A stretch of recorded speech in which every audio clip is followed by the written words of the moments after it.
Welcome back to the Scruffy City Beat. This episode, I'm very excited for you to hear it. It's about street music. It's about busking, about guerrilla ways of playing music in town. The first bit of this, we're going to talk about some of those just iconic mythical figures that you can see if you go into Market Square, the lady who plays the melodica, the steel pan player, all of those people. And then one of them is going to join us, the saw player. Came in the studio and told us about his background in saw playing and why he enjoys it so much.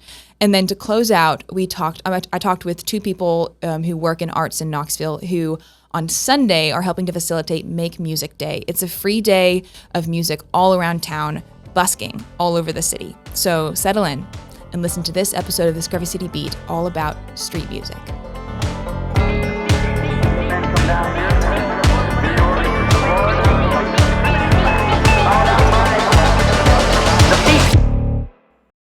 Okay, this week we are talking all about street music, busking. If you've been to Market Square, you've seen some people doing it. And I want to talk about some of the cast of characters that we see around town. And to help us talk about that, I have a townie, someone who's in the streets. Right. Chris, can you introduce yourself to us? Yeah, Chris Hill. I've grown up in Knoxville. Been here for almost 43 years. Ooh. It's a long time. Work for Tombras downtown on Gay Street, on the corner of Church and Gay. Been down there for several years. Been going downtown all my life. And I've run into all types of street musicians over the years, and a few have stuck out and stuck around, and we've seen some come and go, but it's always like good to run into them. It's good to I don't know, they add to the atmosphere. It's nice. Totally. Yeah. And tell me about your music association in town. What do you do? I've been a bassist since I was like in 7th grade, playing for different artists around town. Nancy Ann, Lazarus Lake, a band called Capulet. Now I'm in a band called Easy Does It, playing indie rock. Played all around Knoxville forever, and then I'm on the board of Knox Music Coalition, and it's a nonprofit just basically elevating the Knox music scene here. Super important. Working to book Sunset on Central. This year. It's coming up. Yeah, coming up August 29th. August, yeah. So talk to me about busking. I mean, have you ever busked? I've never done it. Okay. Yeah, I've had friends who've done it, and I've gone to see them specifically, and I've been around it my whole life, but never actually done it. Which I'm a bassist. Yeah. So it's kind of tough. Can be done. Tough to do that. I've seen a guy out in the old city. I feel like it would shred, but with an electric bass with no amp, just shredding. You can't hear any notes at all, but it's fun to watch. Yeah. So busking, why do people do it? Yeah, I think it can be several different reasons, right? Be like extra income, just making a buck or two here and there. I think it's also just playing music in front of people changes the way you think about playing music. You can play in your bedroom forever, but it's like I want to get out. I want people to hear what I'm doing, and I think that just adds to your art, in a way that you can't do by yourself. Yeah. Sure. And also, like, you get that validation from people, right? Like, oh, people like this. Like, they're enjoying it. Yeah. I'm good feedback. Adding to the atmosphere.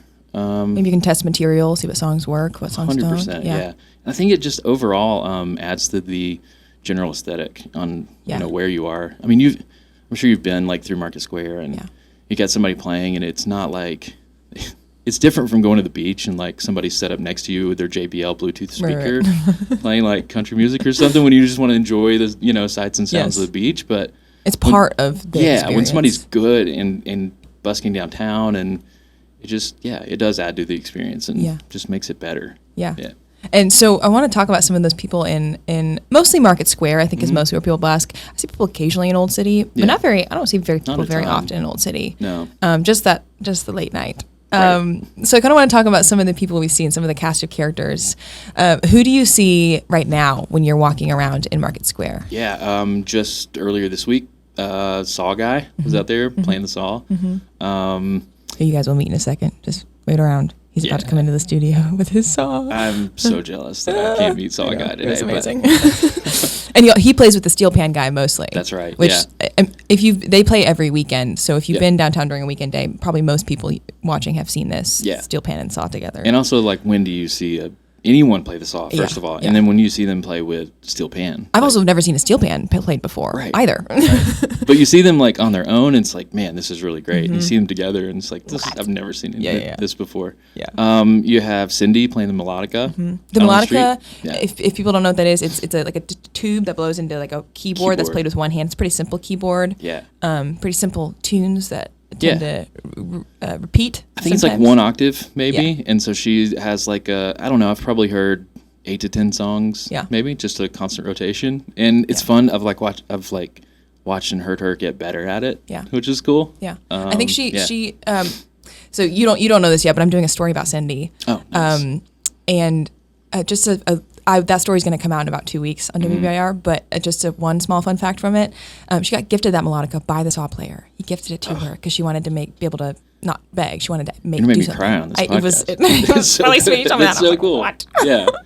And he gave her first songbook and like all the songs she plays. That's so good. She already like adds so much to downtown. She's just like a bright person, really like sweetheart. And we'll talk to anybody. Yeah. And it's like her music is like I don't know, just another expression of like who she is. It's just it's fun, it's joyful. Like it is joyful. How can you not like the sound she's making, because it's just it's like it's a silly instrument, but it's so great. Like I don't know, hear it in person. Who else do you see around town? Somebody I've seen a guy just ripping guitar solos on the corner of like where the market is. I guess that's maybe Union, corner of Union and K. That pretty late at night though. I mean, just ripping guitar solos, like wildly good. Could play anywhere. Yeah. And he's just playing out on the street. It's incredible. If you've gone out to the late night scene in Knoxville, you've probably seen this guy. It's like after 10. Yeah, it's late. Yeah. Which so for buskers, amplification is not allowed. That's right. He does use amplification. Also, he did just move to Seattle, so such a you bummer. Can't get got. If you're watching this and you're the police, you can't get him. Well, hopefully it's for a music career, because he's wildly good. He played at the Apollo and won the, I don't know which specific competition it was, but some kind of like new artist competition. I saw a post. He did a lot of TikToks under the name Zephyr Rhodes, and he won some kind of major competition at the Apollo. That's super cool. Really cool. He was very good. One guy that I'm missing, I haven't seen him for a while. He doesn't play anything. He sings a cappella. Oh, what? And he'll just like clap, right? He'll just like clap and sing like him. 90s pop rock. Like he'll be clapping and just sing like Third Eye Blind. Or he'll sing like Goo Goo Dolls or Everclear. It's the best. What's his time slot? He was like during the day, like around lunch, around noon, over in front of where what's the ice cream shop? Cruise the other one? Where they moved to. He was out in front of that building. Okay. And then he like upgraded after a couple months from clapping to like percussive like sticks. Hey. And he was just like, instead of it was just super loud. But it was like, it was fun because he's singing like Edwin McCain's like only single and at the top of his lungs. And so like, it's kind of weird at first because it's pretty loud, right? Does he have a tip jar? Yeah. Okay. Yeah, tip jar properly in front of busking. him. Okay. And just singing. Wow. Like, singing his lungs out. And it's kind of weird at first, but then you find yourself singing along because he's just like singing like radio hits. Right. Like, love this. I miss him. So where are you? I've never seen him and I miss him. Another guy that I haven't seen in a while is the guy with the violin. Right. He plays that guy. one note over. Yeah, he plays it over and over again. I don't know if you call him a violinist. He has a violin. He holds a violin. Yeah.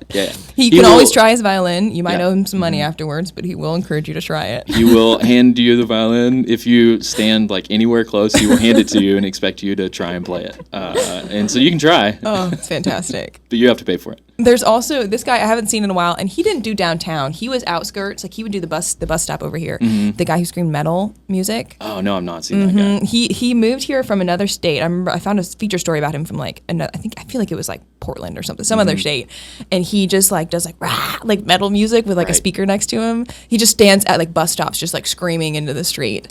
And the feature story, he's like, I just do it because it makes me happy. You know, like, excellent. Yeah, of course. There's a jazz band that's played a few times at Market Square over the past year. I've seen them there maybe 3-4 times, typically during like farmers market.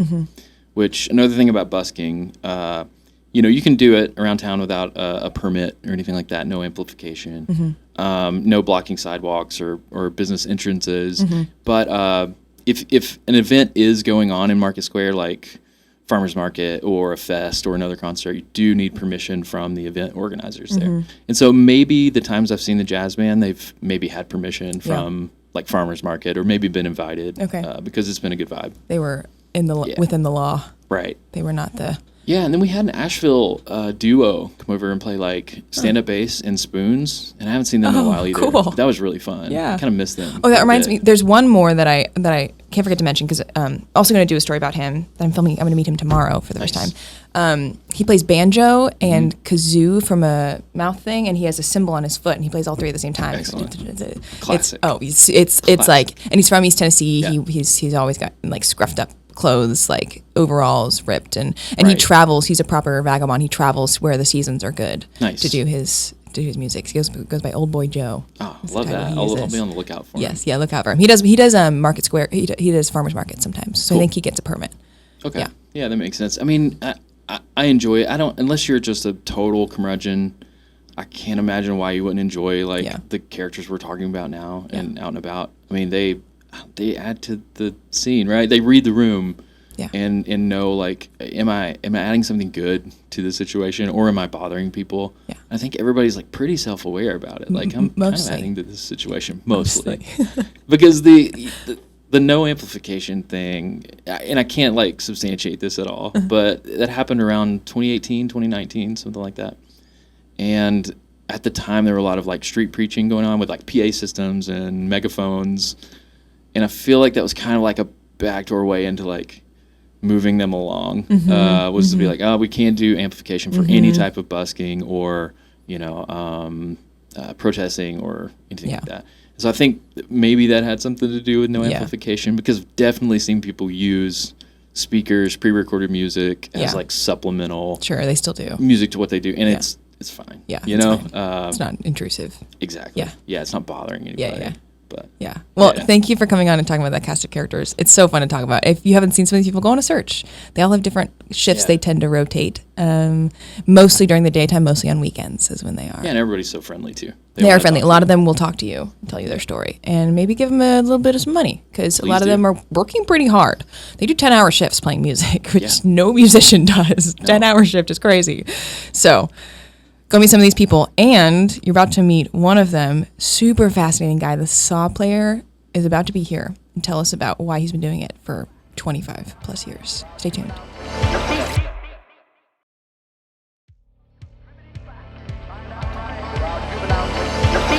Welcome back. I am joined by a very exciting guest. If you know about him, you'll be very excited. If not, get ready to hear some beautiful music. Hi, Bob. Hi. If you recognize this man, you're very excited. If people don't recognize you, can you tell us who you are in Knoxville? I'm the saw player. The saw guy. Downtown. The saw man. The saw man. So Bob plays regularly with somebody who plays steel pan. So if you go into Market Square on a Thursday, Friday, Saturday, or Sunday, you will see a saw player and a steel pan player playing together. That's you. Right. That's you. Incredibly fascinating person, but in case you've not heard the saw played before, it's an abnormal instrument. Can you play us a little bit? Show people what it sounds like? Yeah. This would be a little bit of Edelweiss. Edelweiss. Sing along if you're at home.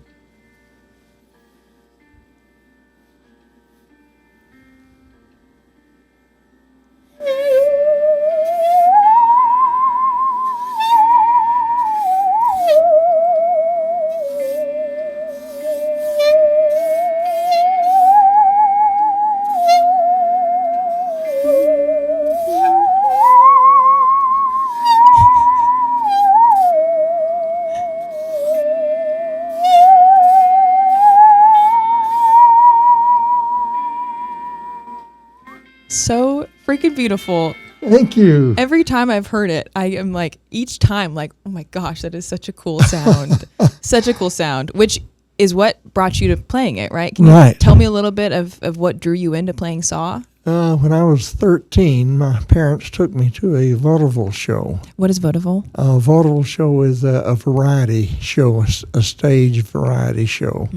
And they have a bunch of different kinds of acts. Okay. And there was a fellow there playing the saw.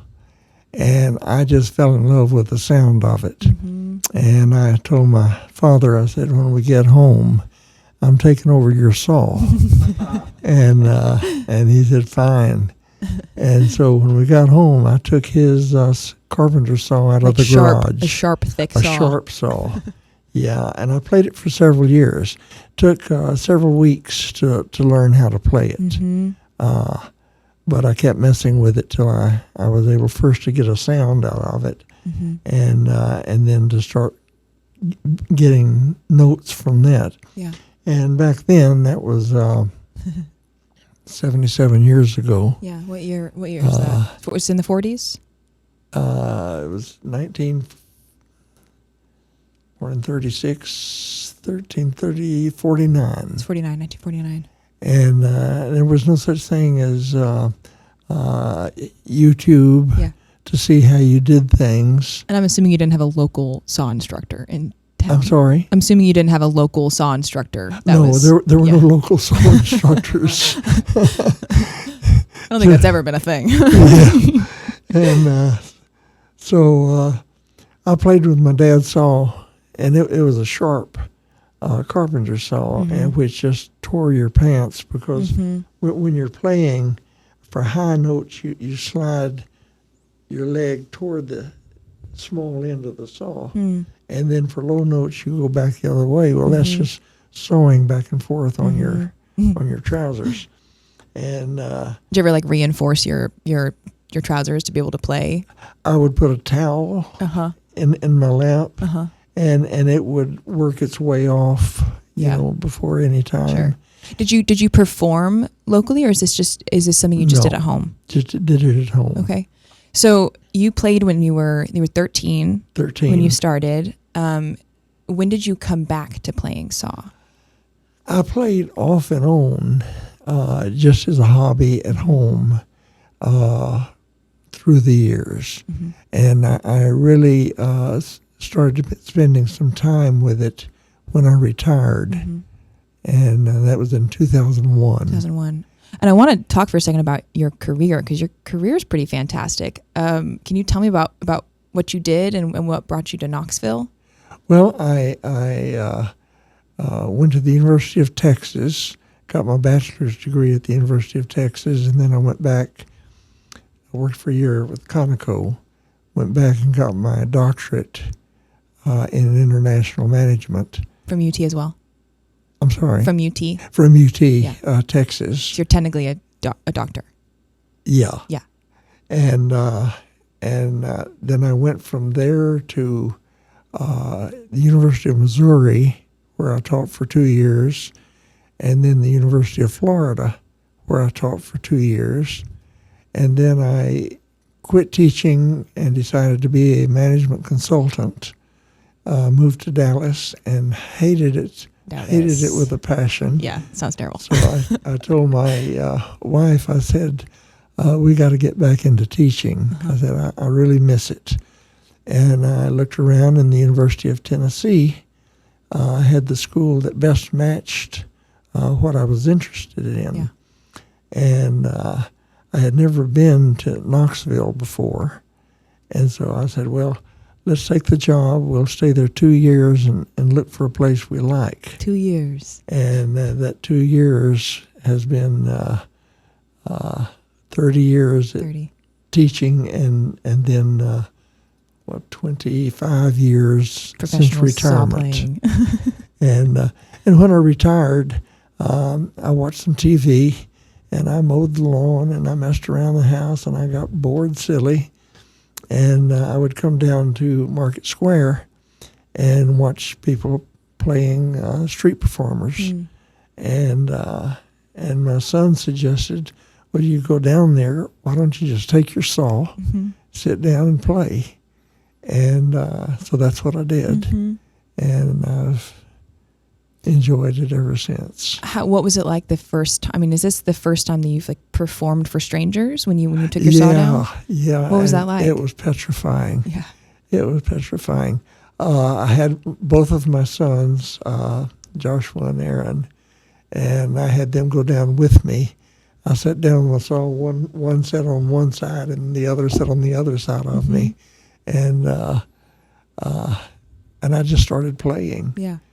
and a little girl came over and tipped me. And I couldn't believe people were going to actually pay to hear me play. And so from then on, I went down as much as I could and played downtown. What does as much as you could mean? How often were you playing and how many hours?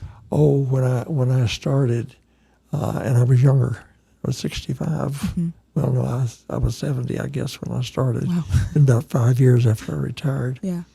And but I'd play 8-10 hours Wow. a day. That's incredible. That's a long time to play. But I enjoyed it so much. And then about 8 years ago, I was playing during December and the Christmas season, and there was a fellow that played the steel pan from Antigua, Esmond Edwards, and we both got caught in a rain shower. So we ran and got under the same shelter. And he's holding his steel pan, you're holding a saw. Yeah, he brought his steel pan under, and I brought my saw under the shelter, and we were sitting there and said, well, as long as we're going to be waiting out the rain, let's play something. And so we started playing. And do you remember what you played? Do you remember the first song you played? I can't remember. That's okay. I'm sure we can. It was I believe some kind of Christmas carol. Okay. Because that's what we were both playing for the Christmas season. Yeah. And since then, every time we go down, we play together. And so every single time you guys are paired now. Do you ever really play solo? No. Only time I play solo is if I'm down there and he's not there. Okay. Or he's down there and I'm not there. Yeah. If we're down at the same time, and we try and coordinate, so we're down at the same time. He plays a little more than I do now. Yeah. He's a little younger than I am. Yeah. And so I'll fold up before he's ready to quit sometimes. Can you talk about when you started to play less? Like what made you start to play less often?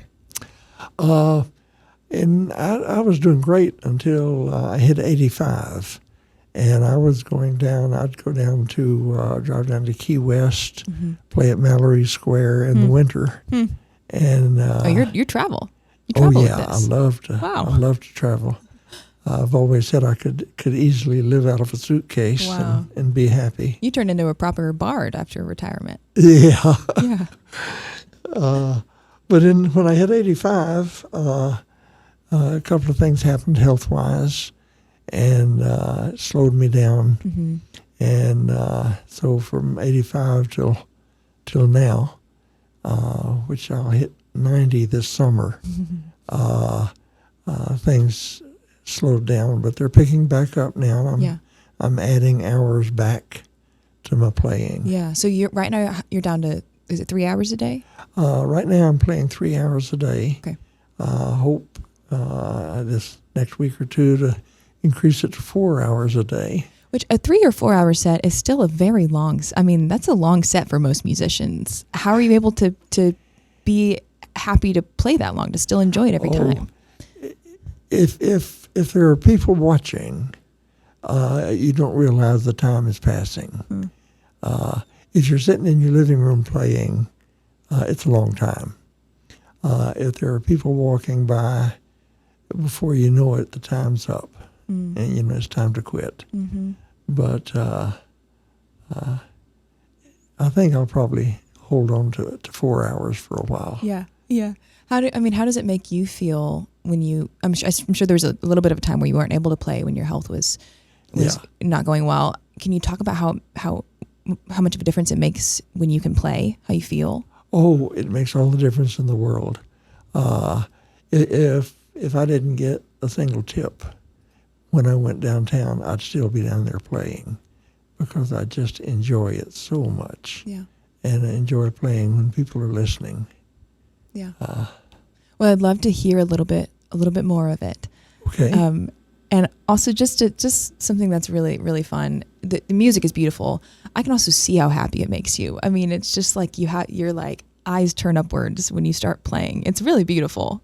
how much I can see how joyful it makes you. Thank you. And when people are watching, I mean, I came and filmed a little bit in Market Square last week with you, and the way people just like stand there and watch with like their head turned is just beautiful. So take that moment if you're at home watching. Take that moment to listen to this music. You're gonna play a hymn, is that right? Yeah. Amazing Grace. Amazing Grace. And I play, when I'm playing by myself, not when I'm playing with Esmond, but when I play by myself, I play mostly gospel music. And the reason I do, my mother was a organist, church organist, and played on the radio. And we didn't have the little iPods when I was learning that we do now. And so I would play with my mother. Yeah. And she would play the organ or the piano, and I would play the saw. Oh. Well, being a church organist, what she played was gospel music. Yeah, yeah. And so I just learned the gospel songs. And I'm sure you've never forgotten those days. No. Yeah.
Beautiful.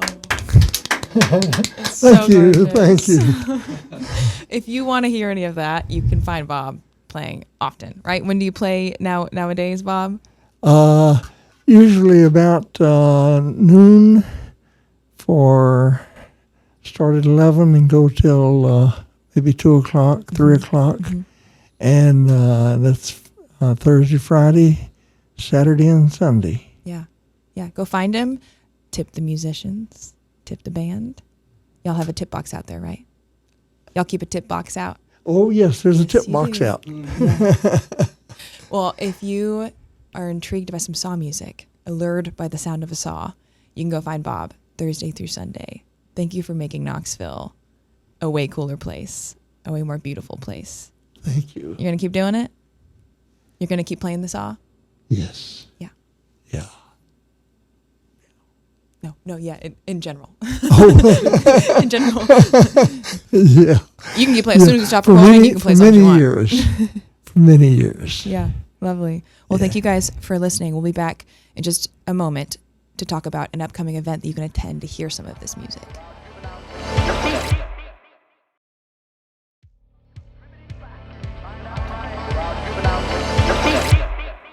Welcome back to the Scruffy City Beat. We are continuing to talk about street music being performed on the street, busking, it's also called. And I'm here with a way that you can actually go experience it this weekend. And to tell us about that way, I have Casey and Benny. Y'all want to introduce yourselves? Sure. Hey, I'm Casey Fox. I'm with the Knoxville Arts and Culture Alliance, and we are the local chapter coordinators for Make Music Day, which takes place on June 21st this year. Yeah. And I'm Benny Smith, the Marketing Community Relations Director at WDVX, and we are very proud to be hosting the Stage at the Cradle of Country Music Park for Make Music Day, just catty corner from the Visit Knoxville Center and our home office and home of the Blue Plate. So it's exciting. Very proud to be part of it. So Make Music Day is what we're talking about. It's this Sunday on the summer solstice, the longest day of the year. And Father's Day. And Father's Day. Oh, It's yes. Father's Day this year, yep. Oh, bring your dad out. Exactly. to go experience free? Is it all free? Yes. All free music around town. Yep. So Make Music Day is an international event. It started in 1982 in France and has since expanded over the last 40 so-and-so years all across the world. It's I think in more than 2,000 cities around the world now, and it's really started becoming more popular in the U.S. over the last several years. We've got more than 150 cities in the U.S. participating. Tennessee is one of the states with the most cities participating. And so it is all about, it's a celebration of music. It's kind of like a music festival, but anyone, anywhere can participate. Mm-hmm. It's about finding music in unexpected places, people of all levels of experience. If you have never played before and just want to get out with a flower pot and a hammer and make some sounds, that's great. And yes, everything is free, open to the public, mostly outside. So it's about experiencing music everywhere all day long. And in case someone's ears peaked and they're like, well, I want to try something, when do signups close for performances? Signups actually close today, so by the time this airs, it'll be a little too late. But there are participatory events all across the city as well. We've got several bluegrass and Irish jams. We've got live band karaoke. We've got quite a few things, even if you miss the window to sign up, that you can be part of it. Yeah. And next year on the 21st, it's always the June 21st? Yep. Every year on the 21st. We usually open registration in April, and anyone who can be who wants to be part of it can be. Yeah. Can you talk to me at all about what this is celebrating? It's like busking. It's celebrating busking. It's really the celebration of experiencing music in all its forms, in the most accessible ways. Like I said, we have venues. There are a lot of traditional venues that take part, but then the fun of Make Music Day is that Mass General Store is having people play. So you'll be walking through the store and there'll be someone playing, or inside maybe. Yeah, nice. And I think they're going to be inside this year, but we'll have people out in front of the Emporium Center on Gay Street, out front. The Tennessee Theater is having music, but it's going to be underneath their marquee, kind of on their front porch. Mm-hmm. We've got the Knoxville Opera, the Knoxville Jazz Youth Orchestra, some things like that playing there. Crouch Park, the Knoxville Botanical Gardens. We're spreading beyond downtown. All across in South Knoxville, IAM's Nature Center is going to have a bluegrass jam. The Pink Cactus is doing the live band karaoke. I saw some Birdhouse stuff. Yeah, the Birdhouse has a whole lineup of singer-songwriters doing things there. Fly By Night. Yeah, it's really... We're reaching out into the neighborhoods, and it's going to be super beautiful. fun. It sounds heavenly. Yeah, it's pretty great. So WDVX is hosting a bunch of music out at the new art installation. Relatively new, a few months old. But yeah, absolutely. Pier 865, I believe is what it's called. And Knoxville, even downtown Knoxville especially, has such a history of folks coming into downtown Knoxville to play music. Mm-hmm. Whether it's the Midday Merry-Go-Round years ago or Tyler Childers busking on Market Square, back before anybody really knew who Tyler was. So to put together almost an organized busking event for Knoxville kind of seems like something that just is perfect, and I think it is. And we're very excited to be at the Cradle of Country Music Park, which is kind of fits what we do as well, and having everything on there from bluegrass to Japanese shamisen music, I believe is what it's called, which is like a 3-string kind of Japanese banjo, maybe for more or less for those. But that's the cool part about this. It's fun. The people participating is fun, but you can learn a lot about just stopping in and going, I've never heard a saw play. I've never heard someone play a shamisen, and they're going to be, those folks in the shamisen Knoxville group are going to be talking about it too, and so it's a learning process and an entertaining process. Yeah, and so there will still be some of our regular street performers probably out there hanging around. I know Bob back there. He's listening. Y'all just met him if you're watching the podcast. But he's, I think, still going to be planning to play with our steel pen player, and there'll still be all of the regular buskers mixing in with the newcomer. I guess they're new buskers. Yeah. Oh absolutely. Yeah, and I've got folks on our stage like Becky Grace, who just does great things, and I've got the Appalachian hippie poet Bill Alexander, who's been around, and I say you could say he's busked before and showed up with things, and we're really excited. We have Todd and Ren Overstreet, and Todd's a dear friend, but he's a dad, and so he's getting to perform with his daughter on our stage on Father's Day. How cool is that? That's awesome. And we got a stable of bands from the Promotion LLC group as well on our stage. But it's just the variety also kind of speaks of Knoxville. Sure. Because people ask me, what's the sound of Knoxville? It's all over the place. Yeah. This Sunday, you can come hear it all over the place, literally. Absolutely. Yeah. I mean, can you guys just talk about, as just residents who go downtown, who work downtown, like the value that busking and street performers adds to your experience of Knoxville? Yeah, I think so often about kind of what you were saying, Benny, what what is the sound of Knoxville, but also what makes Knoxville unique. And I really do feel like the arts and culture of a place really are what set it apart nowadays, especially because we're all connected in so many different ways. We have access to so much. And so the things that really make us unique, it's our art and our music. And so just getting to walk through your normal day and then, you may be thinking about what's on your to-do list or going grocery shopping after work, and then walking by and hearing music, and it just kind of reminds you and it reconnects you with your city, with your neighbors, people out on the street, with the space itself as well. And you feel, I always feel very grounded and at home, And I can speak for WDVX, we love bringing the community together for live music. Summer sessions, summer nights, Tennessee Shines. What better way to do it than all over town and for free? And there's going to be a lot of folks taking Dad out to lunch that day or to dinner that night. Yeah. Stop in, enjoy some music before and after the show at any of the different locations, and there are plenty of them. So we, as a radio station, obviously in East Tennessee Zone, we're very proud to be part of this. Not only as hosting a stage, but helping to promote it and get the word out to musicians everywhere about it.